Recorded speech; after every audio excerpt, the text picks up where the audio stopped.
حازم وعمر جابر. الزمالك يخطف وتوفيق مرارة على طول ومساحات كبيره جدا مش لصالح بتروجيت، وعلى طول ديزل ولا الله هدف يا راجل. ايوه انت بتوقف ايه؟ دومونيك يستفيد من مؤمن، دومونيك يستفيد من مؤمن، مؤمن كان هيضيع هدف العمر رايح تحضنه يا راجل. هي دي تتوقف؟ هنشوفها. ده انت ربنا بيحبك اللي هي سقطت لدومونيك. ادي ثالث هدف لدومينيك، ادي على طول، ادي على طول على طول، وادي كوره. هتوقف ايه يا راجل؟ بتوقف ايه؟ بتوقف ايه؟ ده انت كده حظك حلو ان دومينيك يحط الهدف الاول لنادي الزمالك. وادي الديزل حازم امام، وادي الخطا القاتل لمؤمن، وادي اللي صححه له دومينيك. وفي الدقيقه 25 من زمن الشوط الاول يتقدم الزمالك بهدف. لسه بقول لحضراتكم عمق الدفاعي لعم مختار دبش وعمر يحيى، مش حمل ابدا احمد علي. وهنا بقى نقدر نقول حاجه، ان ميدو عنده قوه دفع او قوه ضربه بيقدر يستغلها زي ما احنا شايفين، ومتنوع في كل مباراه، وعنده قوه ضربه قاعده ورا، ولكن ما عندوش قوه بقى ورا. القوه اللي ورا يدعي بقى اللي النهارده يحمد ربنا الاول بصراحه ربنا، يعني ان رجب اتعور وطلع، وبعدين لازم صلاح سليمان وهاني سعيد حد يقف معاهم في اللحظات القادمه بعد تقدم بتروجيت. بقى له 5 دقايق هو اللي بيهاجم، اكتر فرص وضربه ركنيه تتلعب وهدف. بقول لحضراتكم العمق الدفاعي، العمق الدفاعي الشبيط اهو يحط الهدف. بقول لكم العمق الدفاعي من الاول في خطوره هنا، وهدف الصراحه فيه صعوبه قوي، وفي جمال في الخروج للكوره، وفي جمال لاصطيادها في حته معقوله جدا جدا. او بص شوف هو طلعها ازاي، راح الكوره وراجع، بص رقبته بص رقبته بص رقبته بص رقبته، شبيطه شبيطه شبيطه. بصوا هنا الصراع اللي في العمق ده بتاع سنترافاو ده، يا سلام، طلع فوق ونط اصطدم في ايد مظبوط، لف وتروح ناحيه اليمين عند جيمس، وجيمس مره ثانيه الزمالك لازم ياخد باله. جيمس والسرعه، جيمس والسرعه، وعبد الواحد وهيقول ايه وهيقول ايه ويعيد ايه وعاد ايه، وضرب الجزاء البنا يعني مصفر ليها. عبد الواحد لا يسال، انما اللي يسال فرق السرعه ما بين عبد الشافي من اول الشوط الثاني وهم ضاغطين على عبد الشافي. فهل من مساعد؟ ما حدش ساعد عبد الشافي، وهو دخل اهو، عدى من صلاح سليمان وعدى، وضرب الجزاء صحيحه في الدقيقه 25 لنادي البتروجيت من الهجمات المرتده، وضربه جزاء لنادي الزمالك في الدقيقه 25. وضرب جزاء هو داخل وبيقول له النبي وقعني، هي كده بيقول له النبي وقعني. انما من اول الشوط الثاني وهم بيلعبوا على عبد الشافي، على عبد الشافي، يبقى لازم ياخدوا بالهم من فرق السرعات، وحد يغطي عبد الشافي، وعبد الشافي ما يطلعش كده قضاء وقدر. ومين اللي هيشوط ده؟ نمرته كام ده؟ عاملين نمر غريبه جدا.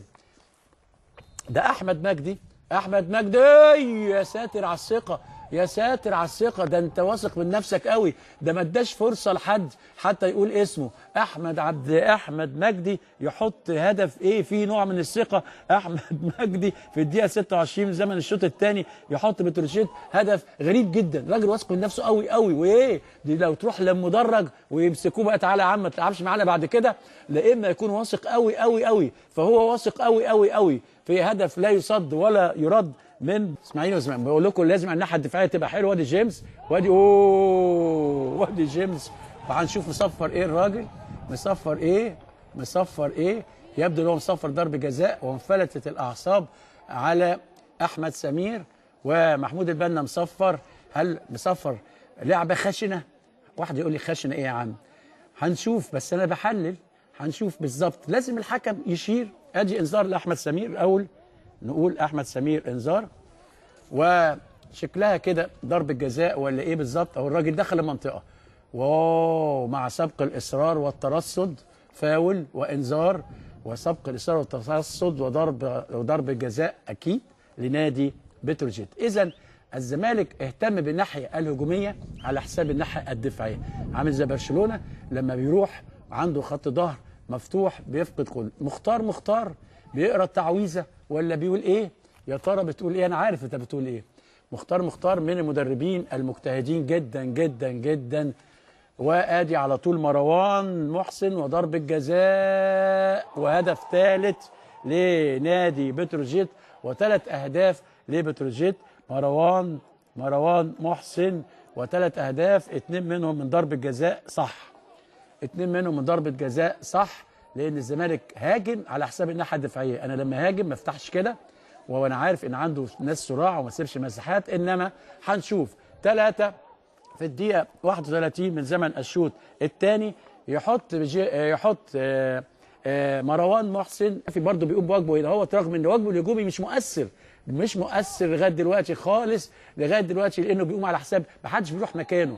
بص الكره لما بترتد وادي فاول وضربه حره مباشره. انا لما باك بيطلع لازم اخلي واحد يغطي ارتداده، ما حدش بيغطي ارتداد عبد الشافي. ومكر مختار رمى عليه شبيطه، ورمى عليه بعد كده سعيد كمال، وهاري الحته دي زي ما رمى اسامه محمد على الجبهه اليمين بتاعه الزمالك، ونجح في اختراقها الى ان سدها ميدو بخروج حازم امام ونزول احمد سمير. اذا مختار هو اللي بيبادر بالهجوم، وميدو هو اللي بيسد الثغرات. المباراه ماشيه كده. ادي مؤمن، وادي وقع لوحديه وراك بيقول والله ما لمسته محمد فتحي، وفاول وضربه حره مباشره لنادي الزمالك. ده ضربه جزاء لنادي الزمالك، ولا الهدف الثاني؟ مش بقول لكم الهدف الثاني اهو. محمد ابراهيم يحط هدف الثاني في الدقيقه من ضربه جزاء. 3 ضربات جزاء يعني في هذا اللقاء، وادي محمد ابراهيم 3-2. بقول لحضراتكم المباراه دي مش هتخلص الا مع صفاره الحكم. وضربه جزاء ضد مؤمن زكريا، ومخرج المباراه هناك ما وريناش صح المباراه، ومباراه جميله جدا من كلا الفرقتين، ولكن بتروجيت متفوق. وادي سرعه جيمس وهدف رابع. انتهى الفيلم. وانا قلت ايه؟ قلت ما تهاجمش على حساب الناحيه الدفاعيه، وجيمس يحط الهدف. مش الانقاذ اللي خلاص يخلص جيمس يحط الهدف الرابع. 4 اهداف لمقابل هدفين عشان يتاكد، يعني كده اقدر اقول النهارده يتاكد بتروجيت منفردا يعني على القمه ب 33 نقطه، ويتوقف رصيد الزمالك عند 25 نقطه. واحد يقول لي ما تستنى يا اخي، اقول له يعني ايه؟ انتوا خدوا بالكم شكل المباراه بيقول كده يا جماعه، الزمالك لازال في الصوره من مربع الذهبي.